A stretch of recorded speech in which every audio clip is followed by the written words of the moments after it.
carry on. Okay.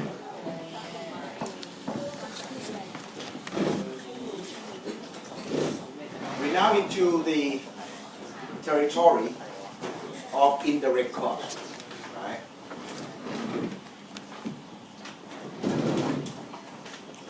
Now let's see if indirect cost can make theory work.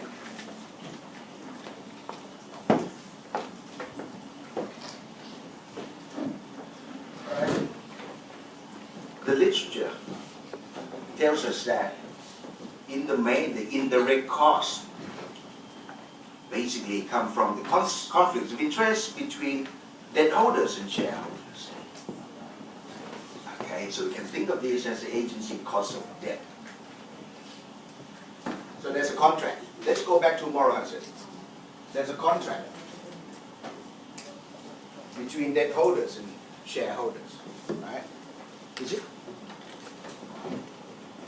Well, agency cost of debt, agency problem, conflict of interest between shareholders and debt holders. Who's the agent, who's the principal? In a debt contract. Who's the agent, who's the principal? Debt holder is a Principal? principal. And shareholders? Shareholders are... what's your name? It is not delicious.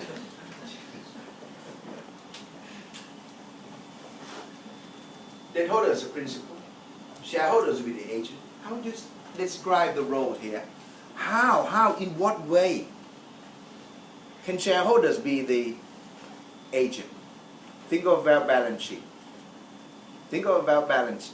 Think of a balance sheet, right? What's on the left-hand side? What's on the right-hand side? Assuming only debt and equity, right? The relation between debt holders and shareholders occur on the right-hand side of the balance sheet. Right? What type of claims do shareholders hold in the firm? What about the claims held by debt holders? What do the claims held by shareholders entitle shareholders to? What are the things in the firm?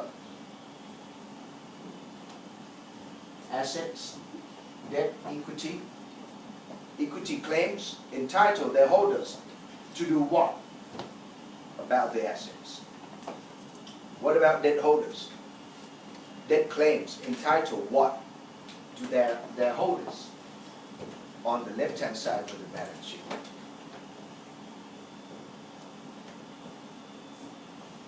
Well, shareholders are the agent. Shareholders, money comes into the firm. That money comes into the firm. Who spend the borrowing proceeds? Debt holders or shareholders? Who manage the uses of borrowing proceeds? Who? Shareholders. Do shareholders do this on debt holders' behalf? Essentially, yes. Manage the borrowing proceeds, right, such that debt holders get back the promised interest plus the agreed upon interest plus principal back, right? Shareholders, right, in the contract, okay, in the debt contract, shareholders are supposed to or have to manage the money in such a way that debt holders get their money back. Okay. What about managers? What about managers then? Do managers not exist here? Of course managers exist. Separation of control ownership, right? Okay. But we'll come back to this. Let's assume away managers. Okay. Basically the cause of agency, cause of debt, boils down to the call option nature of common equity. Okay, so equity, you've done derivatives, haven't you? No? No. But you've heard of stock options. Yeah, you've heard of stock options? Black-Scholes? No? Okay, when you do derivatives, you come across Black-Scholes model. Okay, option pricing model. The idea is based on the limited liabilities, right? How to price corporate securities. Okay, it is actually Black-Scholes that pointed out that common equity in the firm is call option on the firm's assets, and it is the shareholders who hold this call option. So equity is the call. The call holder, the shareholder. The call writer is the debt holder. All right. What about the underlying asset? In the case of stock options, the underlying asset is the stock. Is the stock, right? In this case, is the left-hand side of the balance sheet. Okay. I don't need to write balance sheet, draw balance sheet anymore, right? So the exercise price is the exercise price. In the stock option contract, it's the exercise price in the option contract, right? If the spot price at whatever, let's say for European call at maturity is above the exercise price, what would be your decision as a call holder? Exercise the call, right? Because the call is in the money. In the case of balance sheet, the exercise price is the face value of debt. Okay, maturity is the end of operating period. The decision is that is for facing shareholders, of course, not facing debt holders, because debt holders are the writer of the call, have obligation, right? It's the shareholders that have the option, okay, to choose what to do, okay? So the decision and payoff is that if the option, the call is in the money, equity is in the money, then buy the assets. Okay, now it's worth writing or drawing balance sheet, right? Assets, debt, equity. Okay, this is the face. The face value of debt is a exercise price. At the end of the operating period, if assets, the left-hand side is worth more than debt, the face value of debt, shareholders will exercise the call, right? Because they already hold the call, they've bought the call by supplying equity to the firm, right? So the value of equity is the value of the call option. So at the end of the operating period, if asset is greater than debt, call is in the money. Spot price. Spot price is the spot price of the underlying asset. Okay? Is greater than debt being the face value. Okay? Shareholders then exercise the call. Buy the assets from debt holders. Right? Take possession of the assets from debt holders and carry on the operation into the next operating period and renew the call contract so the game restarts. Okay? Now, the picture will become clearer if the value of the assets is less than the face value of debt, than the exercise price. Spot price is below the exercise price. What would be the decision of shareholders? Let the call expire worthless. Say to the debt holders, yeah, here we are, you can have the whole firm to you. Right? Let the firm go bankrupt. Debt holders, please, welcome. Have it. Right? Go for it. You want to have the asset? Go for it. Do we observe this? Yes, we do observe this. Right? And this nature, of course, the thing that gives rise to this nature is the fixed claim, right? The fixed claim nature of debt contract and shareholders' limited liability in a typical debt contract, anywhere included, right? Company limited. It is not company unlimited. It is a company limited, right? Limited liabilities for shareholders, okay? So if asset is less than the debt, you can have it. So for shareholders, I let the call expire worthless. I say goodbye to the firm. All that I lose is just the call premium, the amount of money that are paid, right? When you hold stock option, right, and you call it out of the money, you don't lose the entire value of the stock. You just lose the value, the money that you paid for the call, right? You just lose it. Okay. Do we observe negative equity firm? When equity is out of the money, right? How could we identify this from balance sheet, from annual reports? The firm would have negative equity. Would that be about right? Yeah. Yeah. A lot of those firms, a lot of them? No. Many? Yes. Yes. Yes. I don't blame you.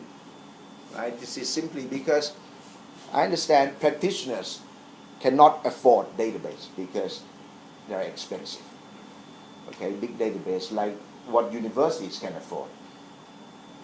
State-owned university, like this university too, right? Not other state-owned universities. Okay, universities like this university can afford good databases, so people like me get to observe things.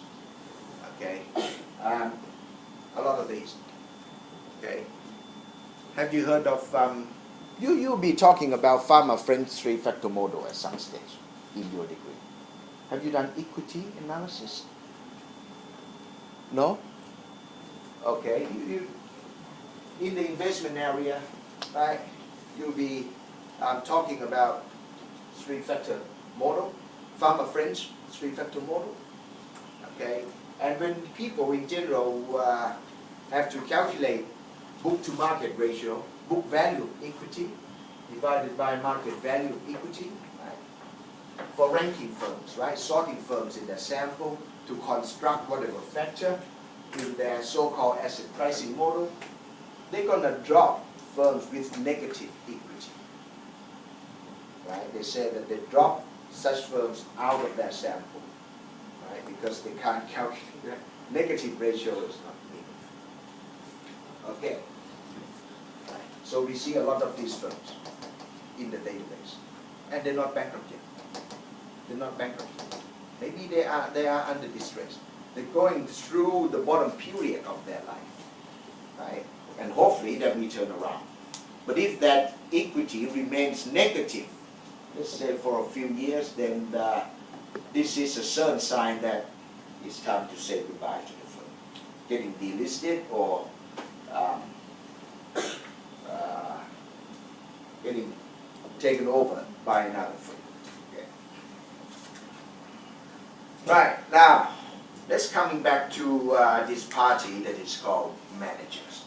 Assuming control, ownership, separation, managers run the firm, right? Not shareholders, not residual risk bearers. Right? But in the debt contract is a contract essentially between residual risk bearers and fixed claims. Okay. So if managers run the firm, let's assume for now that managers side with shareholders. Let's assume for now. Okay. If managers side with shareholders, then we can rephrase this term, right? This line to there are several ways in which shareholders can transfer value from debt holders to themselves. In reality, managers also make a trade-off. Siding with debt holders or siding with shareholders. Making the type of investment that suits debt holders more, keep debt holders happy or shareholders happy. It depends on how, so the trade-off will depend on how their employment contract will get affected. This is beyond the scope of this course. I'm not going to examine you on this. Okay, so at best, I'm going to say, assuming that shareholders act in the best interest of shareholders. Or I may go quiet on this and say between shareholders and debt holders. I'm not going to ask you to say, okay, how should managers decide, side with debt holders or shareholders? No. Okay? But later on, we will see that, okay, here we are. Yeah, managers would have to, when managers make decisions, they think about the employment contract first. And in the context of capital structure of leverage, debt versus equity, well, how are they going to make that decisions? Well, sign with debt holders, keep debt holders happy, so that the firm is not bankrupt. The firm is alive, they get to keep that job, for example. Okay? But then at the bottom line is that they want to keep that job, keep their employment safe. Okay. Now, shareholders have incentive to, always have incentives to transfer value from debt holders to themselves anyway, right? Because this is a contract. One side of the contract, the other side of the contract, right? The same cake, the same pie, right? If your cut is bigger, holding constant the size of the pie, my cut is going to be smaller automatically, okay? If the value of debt expands, the value of equity has got to shrink, holding constant the left-hand side. Okay.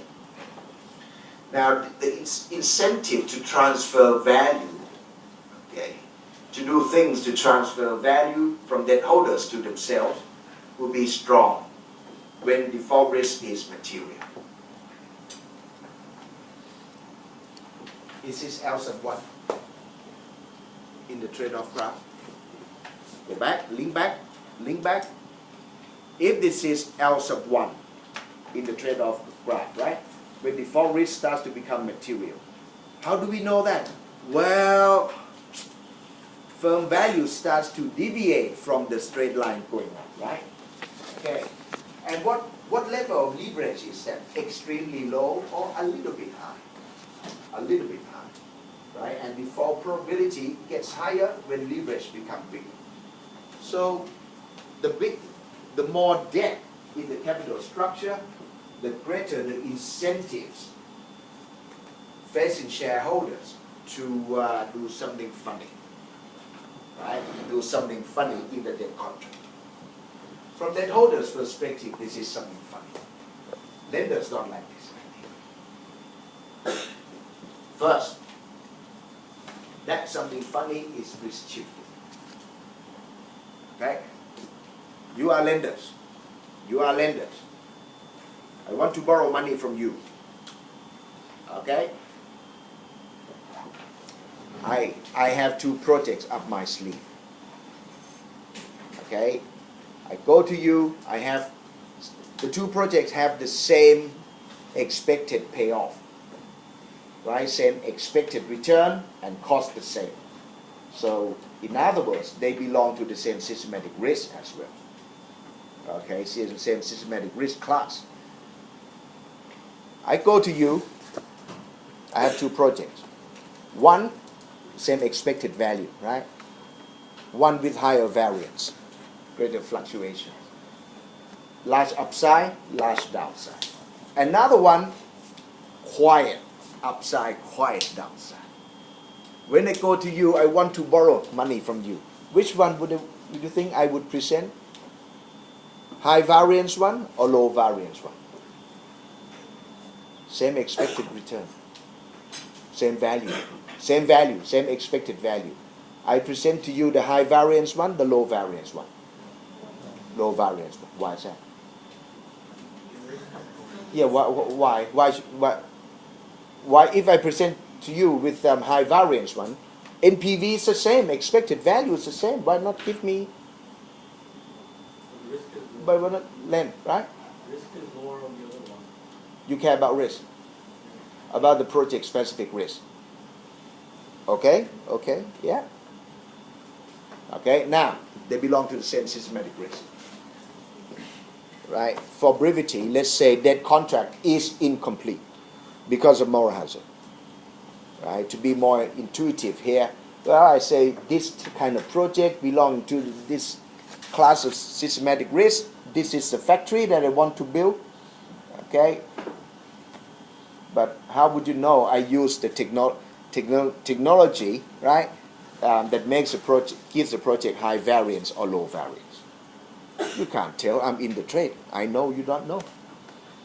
Okay? Or how I choose to operate the factory, right? All right. Now, suppose you have given me the lending. All right? Have lent money, decided to lend money to me, given me the money, I have the money. If I could, do you think I would switch from project A, low variance project, to the high variance project?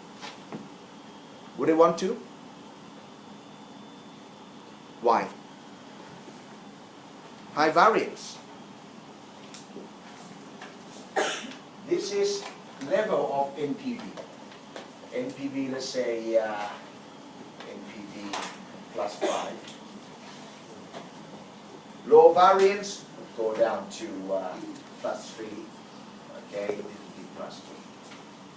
High variance NPV, yeah, even depending on the state of nature, okay, could be plus 12, and this would be negative 2.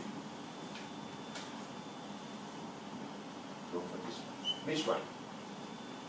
Would I switch to the high variance one? What for? What for? Why? Why would I be better off? Make it higher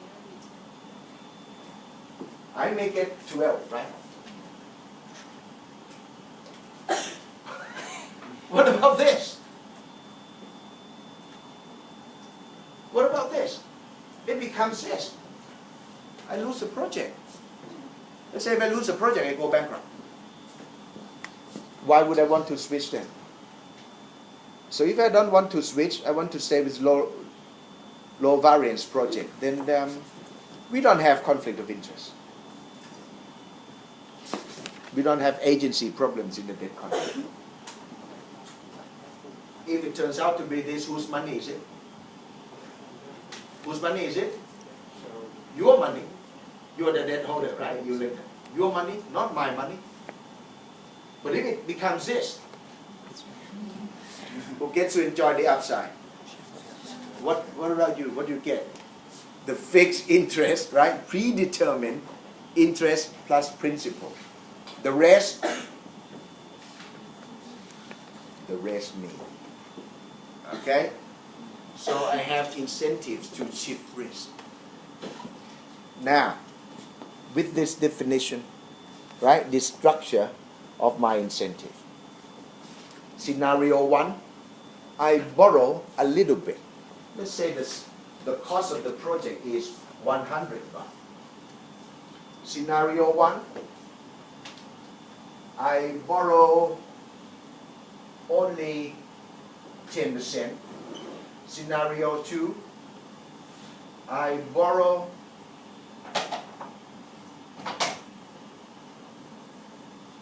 40%. In which scenario, 10% borrowing or 40% borrowing, would my incentive to shift risk be stronger?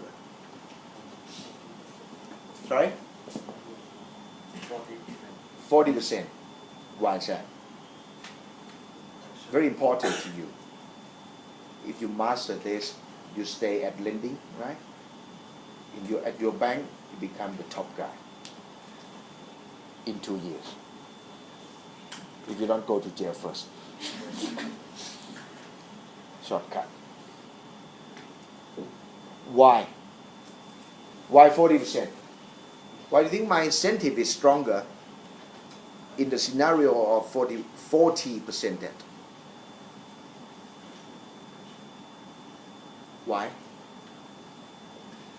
Let's say this 10% there. And this happens. The downturn. Bad state of nature materializes. Bad state of nature materializes. I lose how much? How much money do I lose? I lose 90. 10 is only 10 is yours. Right? But right? Only 10 come from you. 90 is mine. But in this case 40 up to 40 is yours. 60 is mine. Clearer? If I get tomorrow 70, you lend me 70. Good. Well, I showed to you the low variance project. This is lovely. So you want to lend as much as possible, right? The rate is the same. Interest rate is the same, but the amount of revenue that you're going to be earning, making, is larger, right? The principal is larger. So why not? In the case of 70 baht borrowing or 70% borrowing, you think my incentive is stronger? Yeah, I lose 30, right? I lose 30 if this happens, right? 70 is yours, right? You will say, it's not my money, it's your money. But it turns out to be plus 12. The rest is mine. So thinking about return, let's think about return, the nature of return. What is the upper bound of return on investment, really? Upper bound. Can it be greater than 100%? Yeah. If you are to set up, let's say, start up a venture, a new business, what's the IRR would you want to see? Take it from me, 3 digits. We're talking about 3 digits IRR, not 10%, 15%, 20% as in textbooks. Not that textbooks are wrong, but textbooks use examples, right, based on listed firms, mature firms. Their IRR is low. But if you want to have your own business, set up a new ice cream parlor, IRR is going to have to be 3 digits.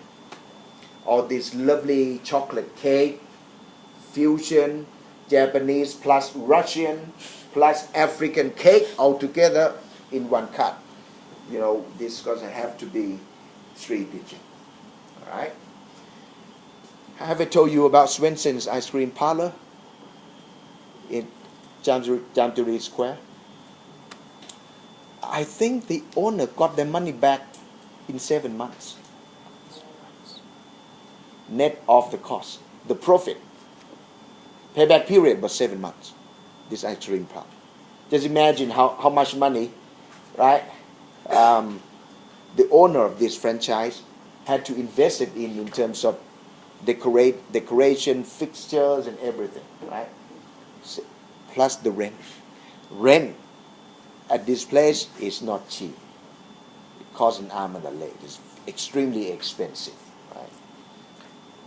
Upstairs we saw sort of stationery shop, loft.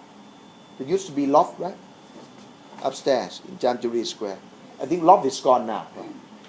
Yeah, the rent even for loft. Sorry? Loft? And? Why are you laughing? Because when our age, love is still there. And now you old. What about me? What grade do you want? Education? Are you a prediction? No. Okay. Loft gone now. I think someone told me, oh, they couldn't afford the rent. Very expensive. Loft is upstairs. Do you think the rent upstairs is higher or lower than downstairs? The ground floor where the parlor is, that's the spot. Okay, so net of all this, 7 months payback period. Now they 7. I was told. This is what I was told. I think 7 months. What would have to be IRR? What IRR would have to be to make this happen? So in practice, new business, 3 digits. Any other business? Vet clinic, animal hospital, 3 digits. Not 100. To me, something If not, close to 200 IRR. Otherwise, you wouldn't survive. Okay? Assuming that your cash flow projection is correct. Right? Based on my personal experience. I don't own animal clinic, I'm not a vet. Yeah. Okay, so the incentive here is great. Upside, actually upside is unlimited, right? Firm grow, grow, grow, grow, grow. Grow much faster or become more profitable than what has been expected. So there's no limit. Downside, this limited, right? Limited downside is 30. Debt holders, downside is so limited as well, but it's deeper, much deeper than shareholders' downside. Especially when default risk is material.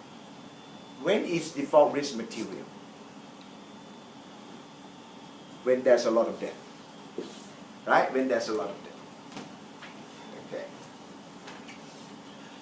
So, when there's a lot of debt, then risk shifting is strong. Okay? This is very important when it comes to marginal decisions.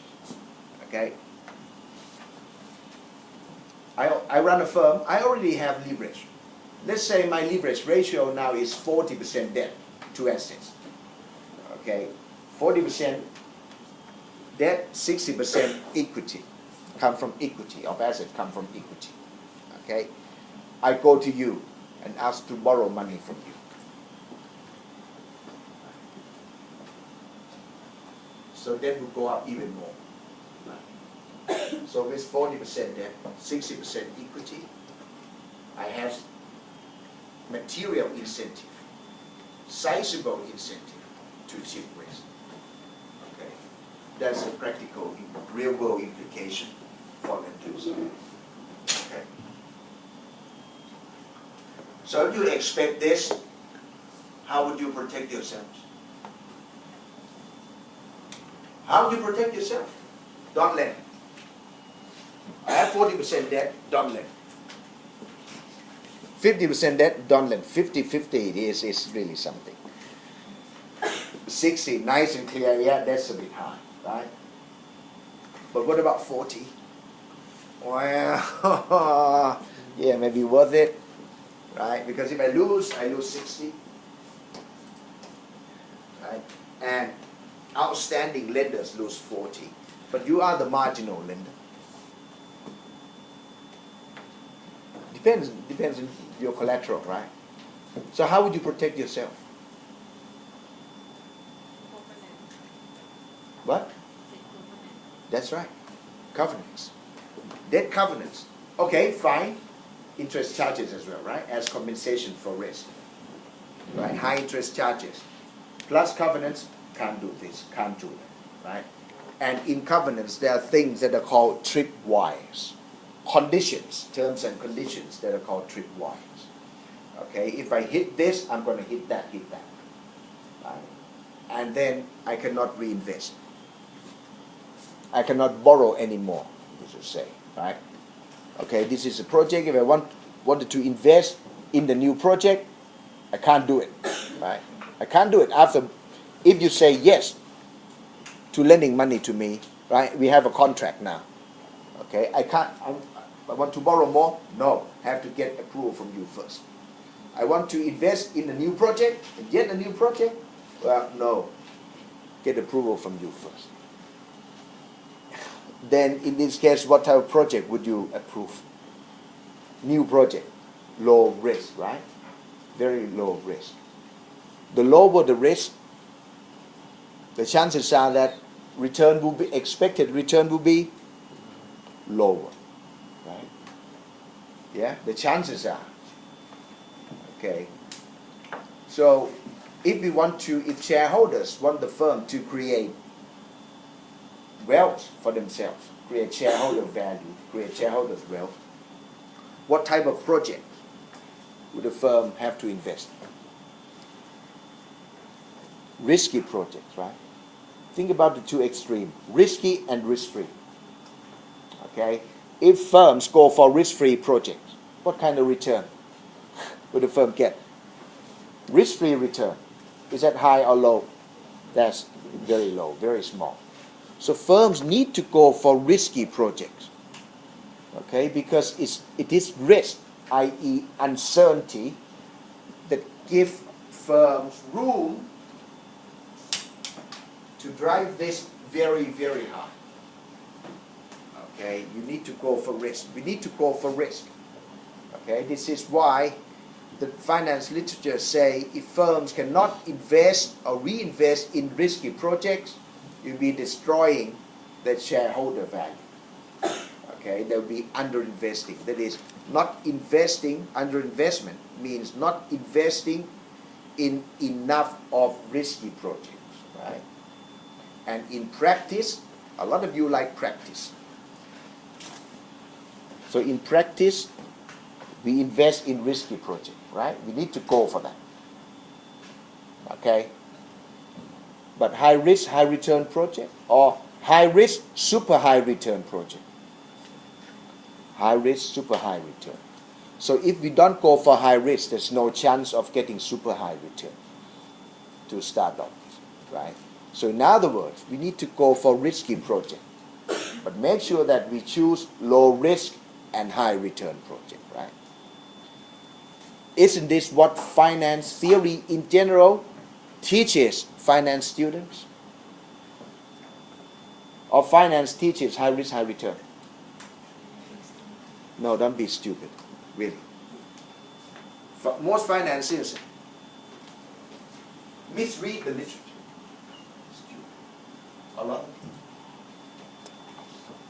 Why do they say this is stupid? What about NPV? What's the NPV formula? What does it look like, NPV formula? We have numerator and we have denominator, right? We pick what kind of project. We rank project based on NPV, right? We choose project with positive NPV, but in the middle, or largest NPV. When we have large NPV, what does that mean in terms of risk and return? High risk, high return? High risk, high return? Really? Think about this, man. Come on. High risk, high return? Or high risk, super high return? What makes a large NPV? What makes a large NPV? High risk, super high return? Or low risk, high return? Or high risk, high return? A, B.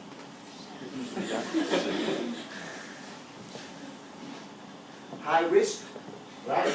Super high return. High risk, risk.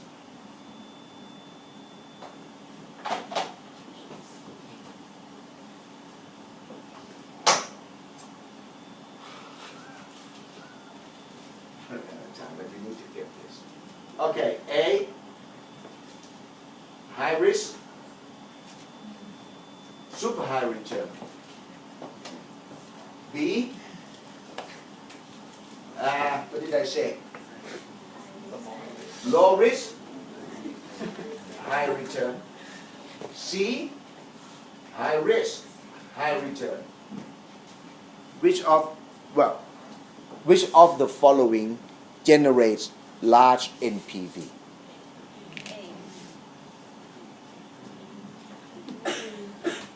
B and C. If you choose B and C, in this case, choice F will lead to F. Not choice F leads to A grade. Large NPV, come on. A and B, right? So isn't this low risk, high return? On the scale basis, low risk, high return. That's the essence of NPV, isn't it? Isn't that the essence of NPV? That's what finance teaches its students. But its students somehow high risk, high return.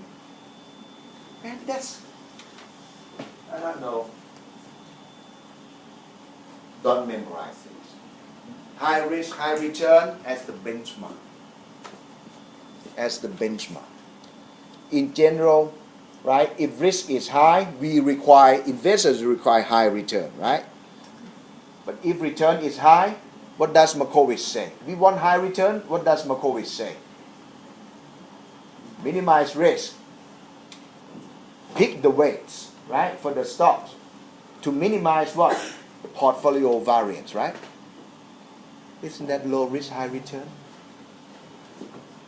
Isn't that the heart of risk diversification? Isn't it? It is. This is lies. So at the heart of finance is all about low risk, high return. Of course, if you go to, okay, in this case, low risk, risk free then, but by definition, return on risk free asset is risk free return. And risk free asset is the asset that yields return that is constant across states of nature.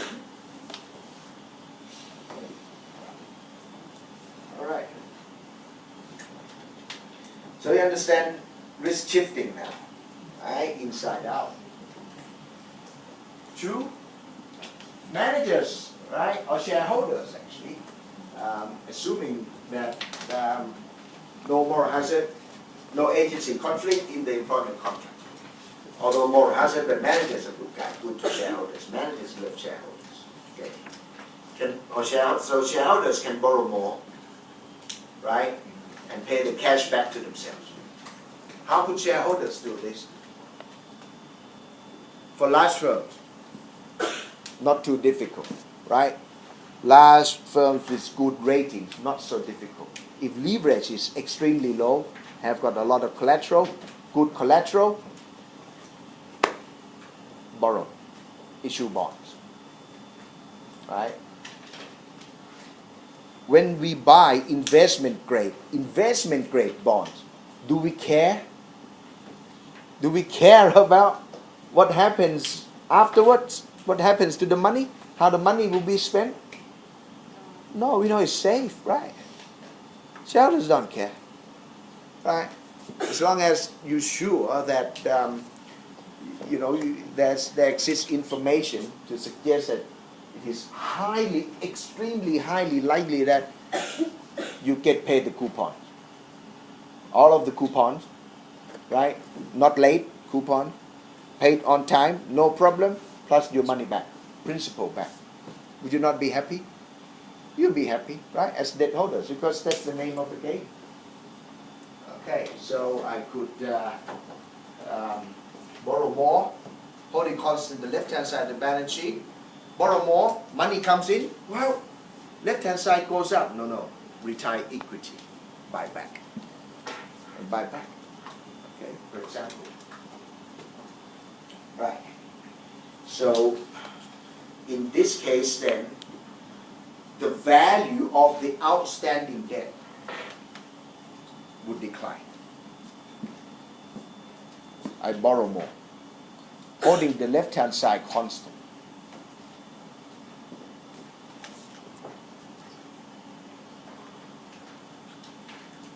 The value of the existing, right? This is constant. This becomes bigger, right? This gets smaller. But the value of the existing debt holders will get worse off. Because collateral doesn't grow, right? Collateral doesn't grow. So the value of, this is total debt. The value of the existing or outstanding incumbent debt holders, claims held by incumbent debt holders, will become smaller. They become worse off. Right. Same amount of collateral, backing up a larger amount of debt. Yeah? So the marginal issue, the marginal debt holders, the new debt holders, probably fine because this is a new terms and condition. What about the outstanding debt holder? Things have changed now. Right? Things have now changed after the signing of their contract. Okay? At time zero, they sign debt contract. You sign debt contract. At time one, you can't foresee time one. Time one, I borrow more. You thought I was safe. No problem at all. I'm still safe. I'm still safe. Okay? So the new debt holders see that, okay, fine. I may pay a bit higher interest, but I can pay that. I'm a blue chip stock, blue chip firm. But here, you weren't expecting that I would make a new issue, right? If you knew, right, you would have incorporated your expectation into the debt covenants. But you weren't. You would have, for example, demanded higher coupons, but you weren't. Okay, so now let's go back to bond valuation formula. All right, your coupons still remain the same. Bond valuation formula, same as any valuation formula. Right, numerator, income streams. In this case, it is fixed. Right, because it's fixed claim. Okay, numerator, it's not fixed, it's random. It is risk, discount rate. Basically, the effective collateral becomes weaker, right? As I make new issue, the effective collateral becomes weaker. What happens to the discount rate facing you? Becomes larger. When collateral is weaker, it means that your claims become more risky. Numerator remains the same. So the value drops, you become worse off. Okay? Now, with this mechanism, if I ask you in the comprehensive exam or final exam, how does risk shifting make debt holders worse off? How can risk shifting reduces the value of existing debt? Risk shifting is moral hazard, isn't it? I shift risk after you have lent me the money, given me the money. Right? It's deviation from the contract, from the signed contract, right? I deviate from terms and conditions, yeah? Okay. It benefits me. It benefits me, right? But how does it hurt you? But I'm going to ask, how does it reduce the value of your claim? Because this is all about transferring value from you to me. Same, right? Face value the same. Right? I just changed the A to A prime, become more risky. From A to A prime. Low variance, I show to you. Here we are. I've got high variance up my sleeve. Do firms do this? Do firms do this? A lot. A lot. A lot. Wow. This thing was really pronounced, this risk shifting was really severe in Thailand during the 1997 crisis. Wow, saw this all the time. Saw this because firms were short of money, right? They wanted money. Yeah, a lot. This is what firm would do, right? And what the accounting manager in the firm said, yeah, you know what? Don't forget, when you go and talk to me, don't forget, we have this, right? But don't show this, show this only. Like if they ask for this, then you show this. Show this. A lot. Okay. So how would risk shifting? I've got your money now, then you do this. Right? High variance. Get into the high variance project. Adopt the high risk technology, right? For example, the fixed cost is high. But if I break even, only the sky is the limit then. Because the variable cost is so small. But as debt holders, right, you fixed claimants, you're worried about the break-even point. Really, in the firm's operation. Okay? But I want to see big, right, small variable, right? It gives me the potential. So I adopt this high leverage, operating leverage technology, and hope to Christ that it will be the upturn, good state of nature. Okay? So I shift risk. That's how I benefit. It's your money. Call option. I hold call option. But how could risk shifting? Specific question is, what's the mechanism through which risk shifting, right, makes debt holder lose value? Or what's the mechanism through which risk shifting, right, destroys the value of fixed claims? I benefit at your expense. What's the mechanism? Go back to the bond valuation formula. Does risk shifting make your collateral weaker or stronger? Or does it affect your collateral, the collateral that you hold? It makes your collateral weaker, right? Weaker than what has been, weaker than what is expected based on terms and conditions of the debt contract at the time when it was signed, right? Because I deviate from the debt contract, right? It's more right. Okay? I deviate from the debt contract. Okay, sign here. Here say low risk, low variance project, right? Now after signing, time 1, we sign here, negotiate here. Fine, I show you low risk. Time 1, after the signing of the contract, I deviate. Okay? So you know that I have incentives to do this. And you know that if I do this, your collateral will become weaker than anticipated in the debt contract at the time of the signing of the contract. Right? You sign, this is your understanding. This is your understanding. But at time 1, I've done something else. Right? You didn't understand it to be that way. Okay, so I deviate from the contract. Now, with this, think about bond valuation formula. What change, what kind of change would deviation from the contract in this way make to the bond valuation formula? In the bond valuation formula, we have coupon and discount rate.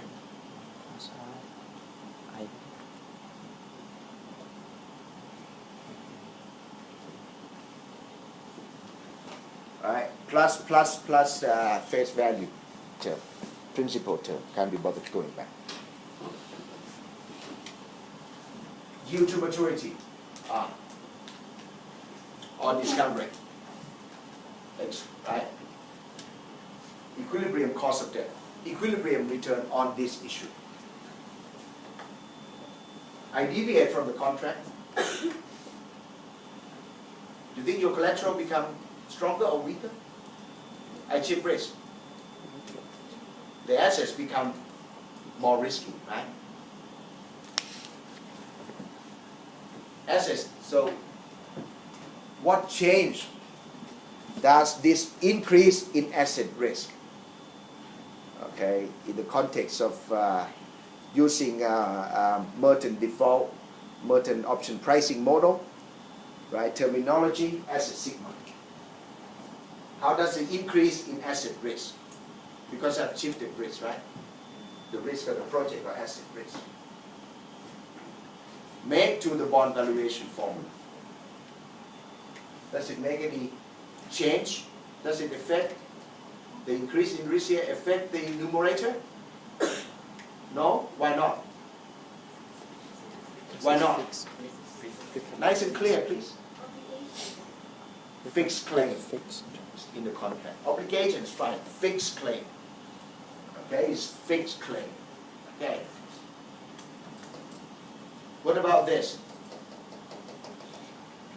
If the risk increase in this case makes no impact on the numerator, what about the denominator? Does it affect the denominator?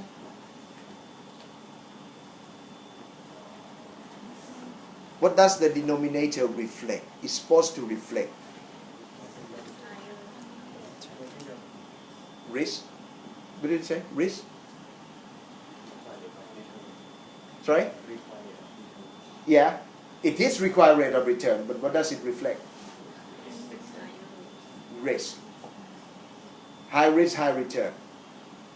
When the project has high risk, asset has high risk. Bond is an asset, right?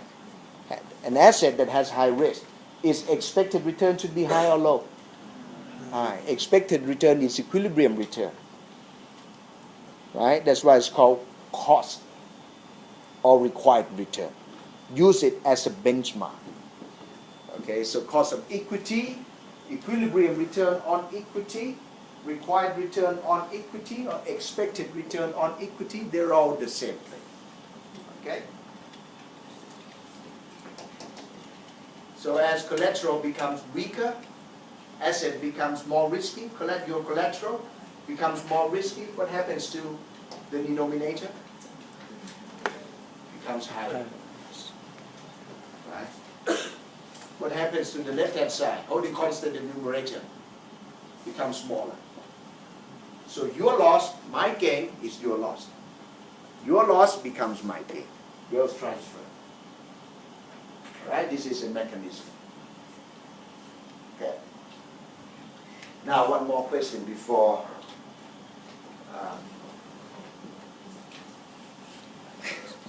before your day starts to become better. Almost the end of the day now, but you start to enjoy your weekend. Before you can enjoy your weekend, look. Think of this period as a disequilibrium period of your life. Right? It's a time to invest. Not slow life yet. Your life hasn't started for every single one of you. Trust me. Has not started yet. Yeah, working now. Just wait until you sign documents. Have a lot of documents to sign, a lot of things to approve. And you'll feel that, Jesus Christ. Fried rice and iced coffee. Alright? Okay. What could be the link between the second round of transferring wealth from debt holders to themselves here? Borrowing more and risk shifting. What could be the link?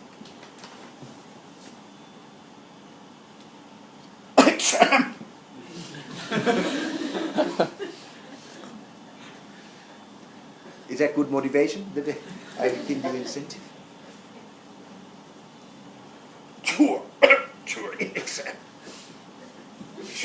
Surely in exam. You can leave now, you can go home. I know you want to go home, start enjoying your weekend. It will be in the exam.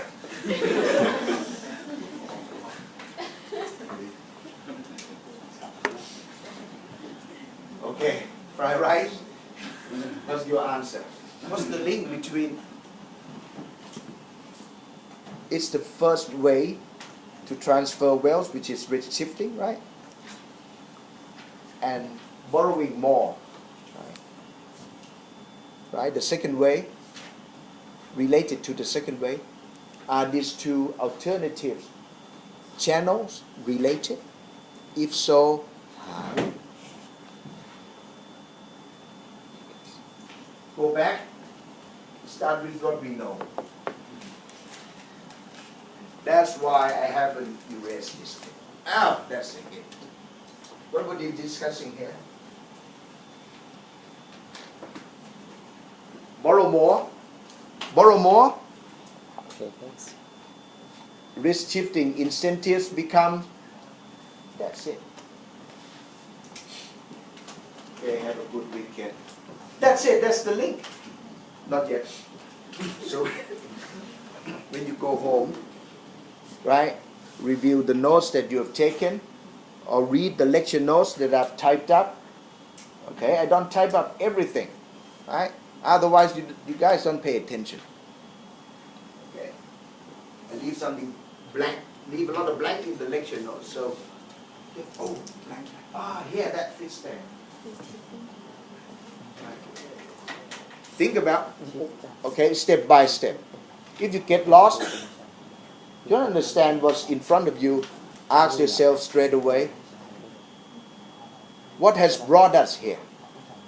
What is it that's brought us here to this point in the lecture notes, to this discussion? Well, why are we talking about this?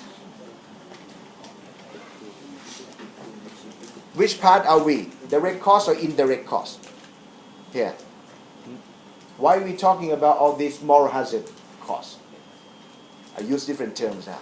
You may come across this term, moral hazard cost of borrowing. This is moral hazard cost of borrowing, or distress cost. Okay. When you read papers and you see the term moral hazard cost of borrowing, moral hazard cost of debt financing, should you get confused? No, because debt is a debt contract, right? Debt financing is debt contract. And in the debt contract, there's moral hazard. And this is it. Agency cost of debt is moral hazard cost in the debt of debt financing. Okay. Why are we talking about this? Why? What did we just rule out? What possibility did we rule out before getting into the indirect cost? The direct cost not big enough to make theory. It's indirect cost, right? Okay. All right. Enjoy your weekend. And also, can I see groups? Assignment groups. Wish to talk to you quickly. You want to identify the group with this ID number. One group, another group. If this ID number belongs to whatever group, I'd like to have an encouragement, word of encouragement. Give some tips. It's the back side. Yeah, it's back. อยู่ในรหัสนี้เรา Whose idea is this? ด้านล่าง We go 60 and 8 and 2, 6. 60, 8, 2, 6. This is the 5. แล้วรหัสอะไรวะดูไ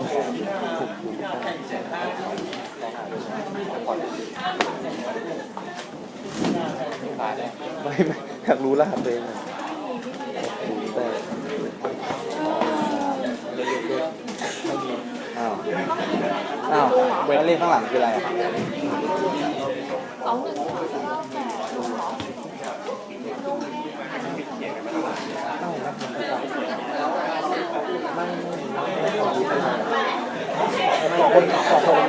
ทุกคนก็ต้องขึ้นเลขอย่างนี้ทุกคนสุดท้ายแล้วชื่อยัง